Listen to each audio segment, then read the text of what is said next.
حضرات گرامی قدر، اس کے ساتھ ساتھ میں دوبارہ آپ کی توجہ اسی اہم ایشو کی طرف مبذول کروانا چاہتا ہوں جس کے پر اللہ تبارک و تعالیٰ کے فضل و کرم سے جستجو کے ساتھ، کوشش کے ساتھ، کاوش کے ساتھ اس وقت ایک قومی تحریک کھڑی ہو چکی ہے۔ بہت سے لوگ جو مرزا محمد علی جیلمی کی تقریروں کو تواتر کے ساتھ سن کر، اس کی باتوں کو سن کر اس طرح کی ان کو عادت ہو چکی ہے کہ وہ اس کی گفتگو کے ساتھ اس طرح ٹیون ہو چکے ہیں کہ گستاخی کا وہ ایلیمنٹ جو اس کی گفتگو میں موجود ہوتا ہے اس کو اگنور کر دیتے ہیں، اور وہ علماء جو اس کا احتساب کرنا چاہتے ہیں ان کے پر نقد کرتے ہیں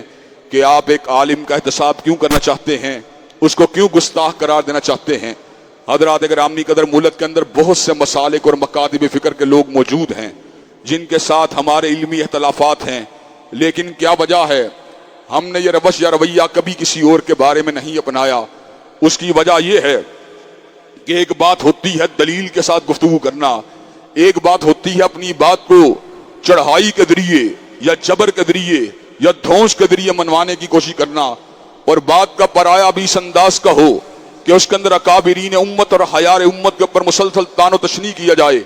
ابھی حضرات گرامی قدر ایک نئی ویڈیو تازہ سامنے آئی ہے کہ ظہور احمد چشتی صاحب کوئی بریلوی عالم ہیں، ان کا حوالہ دے کر مرزا محمد علی جیلمی یہ بات کہتا ہے جس نے سیدنا عبد القادر جیلانی کی سلسلہ تصوف کے اندر بیعت نہیں کی، اس کے کندھے کے اوپر خنزیر کا پاؤں ہے،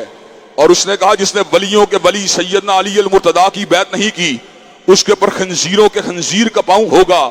حضرات گرامی قدر، مشاجرات صحابہ کے اندر یہ طنز کہاں پہ جا رہی ہے؟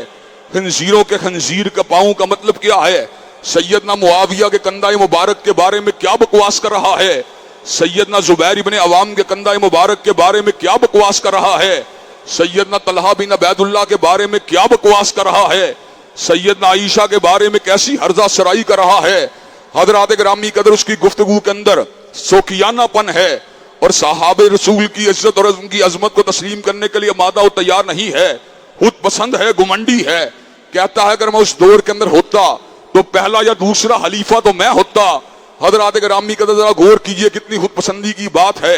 اپنے آپ کو یہ بھی کہتا ہے میں دور حاضر کا مجدد ہوں، اور ساتھ کہتا ہے یہ بات میں نے مذاق کے طور پہ just for the sake of joke کہی ہے۔ حضرات گرامی قدر، باتوں باتوں کے اندر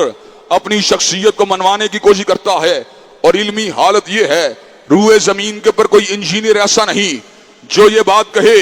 کہ میں انگلش ٹیکسٹ بک کی بجائے اردو کے ترجمے پڑھ کر انجینئر بن گیا ہوں، ڈگری میرے پاس نہیں لیکن ہوں میں انجینئر۔ کوئی ڈاکٹر ایسا نہیں جو یہ بات کہے کہ میں نے باٹنی کی، میں نے فزیولوجی کی، میں نے نروس سسٹم سے متعلقہ کتابوں کو اردو میں پڑھا ہے، ٹیکسٹ بکوں سے مجھے کوئی لینا دینا نہیں، مگر میں ڈاکٹر ہوں۔ ایک بندہ اللہ کے فضل و کرم سے دعوے کے ساتھ کہتے ہیں، اور اسی دعوے کے اوپر اپنی بات کو کنکلوڈ بھی کرنا چاہتے ہیں۔ ہمارا چیلنج ہے تو ترجمہ کرنا تو بڑی دور کی بات ہے، بغیر آراف کے قرآن پڑھ کے دکھلا، بغیر آراف کے حدیث طیبہ پڑھ کے دکھلا۔ جب تو یہ کام نہیں کر سکتا تو اپنے آپ کو عالم کہلوا کر صحابہ کی ذاتوں کے اوپر کیوں تبرہ کرتا رہتا ہے؟ وہ اس بات کو انڈائریکٹ طریقے سے تانے کے طور پہ یوں پیش کرتا ہے گویا کہ معاذ اللہ حضرت امیر معاویہ کا دفاع کرنے والے، حضرت طلحہ بن عبید اللہ کا دفاع کرنے والے، حضرت زبیر ابن عوام کا دفاع کرنے والے اور حضرت عائشہ کا دفاع کرنے والے لوگ معاذ اللہ ناسبی ہیں، اور تو کہاں کی بکواس کرتا ہے؟ سیدنا علی المرتضیٰ ہمارے دل کی دھڑکن ہیں، اولاد علی ہمارے جگر کا ٹکڑا ہے، سیدہ فاطمہ کی چادر اور ان کا دوپٹہ میری 100 ماؤں کے دوپٹوں سے اعلیٰ اور افضل ہے۔ آل رسول کا احترام ہم سب پہ واجب ہے، لیکن آل رسول کے ساتھ ساتھ اصحاب رسول کا احترام بھی ہمارے اوپر واجب ہے۔